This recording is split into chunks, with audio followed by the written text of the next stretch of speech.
Have you ever wondered why the kindest people often carry the quietest pain?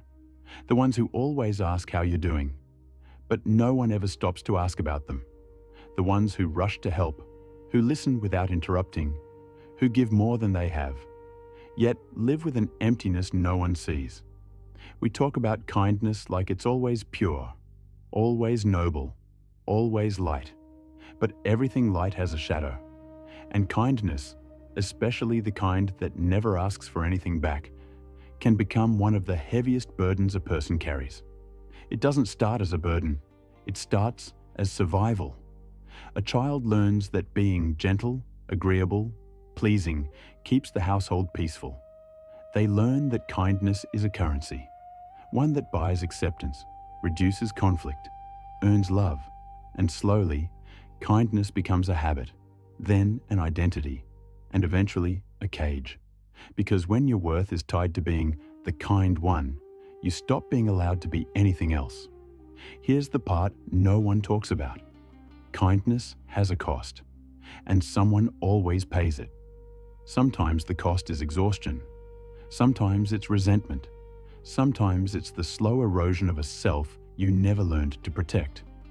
Psychologists call this self-abandonment. It's what happens when you show up for everyone but yourself, when your empathy is limitless, but your boundaries are non-existent. Studies from Stanford and Berkeley show that people who struggle to say no experience higher stress, deeper burnout, and even increased physical health problems. Not because kindness is bad, but because unchecked kindness becomes a form of self-harm. Think about that. Kindness can become self-harm when it grows from fear instead of freedom.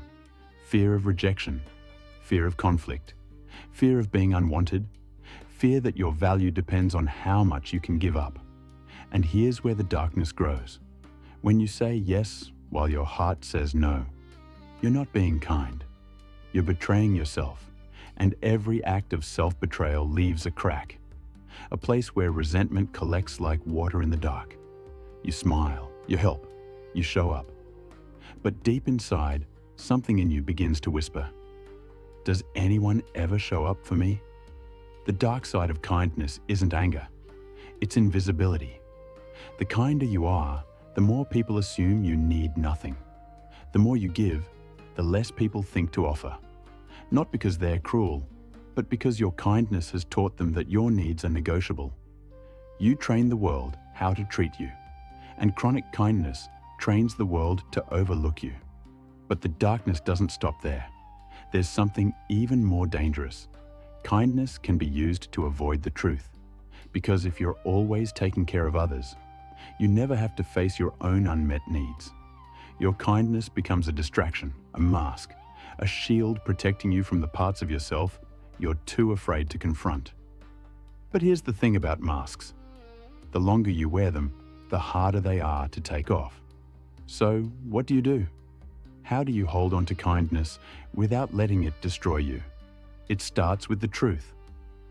The truth that kindness without boundaries is not kindness. It's sacrifice.